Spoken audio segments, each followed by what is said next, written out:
नमस्कार किसान भाइयों, आप देख रहे हैं खेती की पाठशाला। और आज हम बात करेंगे किसानों के एक बहुत बड़े भ्रम के बारे में।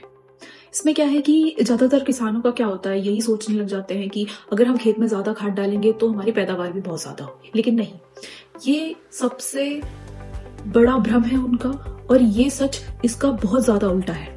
अब अगर आप ज्यादा से ज्यादा खेत में यूरिया डीएपी कंज्यूम कर रहे हैं तो उससे आपको क्या क्या नुकसान हो सकते हैं। तो पहला तो ये होता है कि जड़ें जल जाती हैं। इसमें क्या होता है कि जब जरूरत से ज्यादा यूरिया डीएपी आप डालोगे तो जो मिट्टी है आपकी, उसमें नमक की मात्रा बढ़ जाती है। इससे क्या होगा कि आपकी जड़ें गलने लग जाती हैं, जलने लग जाती हैं, और फसल आपकी पीली पड़ना स्टार्ट हो जाती है। ये एक संकेत होता है इस बात का भी कि आपने ज्यादा से ज्यादा उसमें फर्टिलाइजर यूज किया हुआ है। दूसरा, आपकी मिट्टी की उर्वरकता शक्ति बहुत घटती रहती है। इसमें क्या होगा कि जब आप ज्यादा रासायनिक खाद उपयोग करोगे तो जो अच्छे जीवाणु है वो मर जाएंगे और वो प्रॉपर वर्क नहीं कर पाएंगे, और आपकी जो मिट्टी होगी वो बहुत ज्यादा हार्ड, कठोर हो जाएगी, बहुत सख्त हो जाएगी। इससे क्या होगा कि पानी जो रोकने की आपकी कैपेसिटी है मिट्टी की, बहुत कम होती जाती है।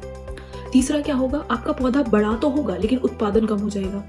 अगर आप ज्यादा नाइट्रोजन का उपयोग करते हैं अपने खेत में तो आपके पत्ते बहुत घने बनेंगे, लेकिन आपका दाना नहीं बनेगा, फूल नहीं बनेगा, और फल भी बहुत कम बनेगा। मतलब बेसिकली ये है कि दाना, फूल और फल कम ही बनेगा, क्योंकि अगर फूल कम बने तो फल कम बनेंगे, फल कम बने तो बेसिकली दाना ही कम बनेगा आपका।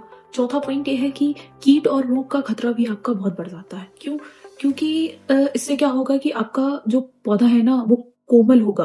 तो अगर पौधा कोमल है ना तो उसमें कीट हो गया, फफूंदी हो गया, ये सारी चीजें ना बहुत जल्दी अटैक कर लेती हैं। तो इसलिए हमेशा खाद दें, लेकिन इसका तरीका यह है कि या तो आप मिट्टी की जांच करवा के उसके अकॉर्डिंग दें कि उसको क्या जरूरत है। दूसरा, अगर आप दे रहे हैं तो उसको सही मात्रा में दें, जितना जरूरत है जरूरत से ज्यादा ना दें, और सही समय पर दें। यहाँ आपकी फसल को अगर सही पोषण मिलेगा तो आपका उत्पादन भी बहुत ज्यादा होगा। और अगर आपको ये वीडियो उपयोगी लगा तो लाइक करें, शेयर करें और चैनल को सब्सक्राइब करना ना भूलें, ताकि खेती से जुड़े हुए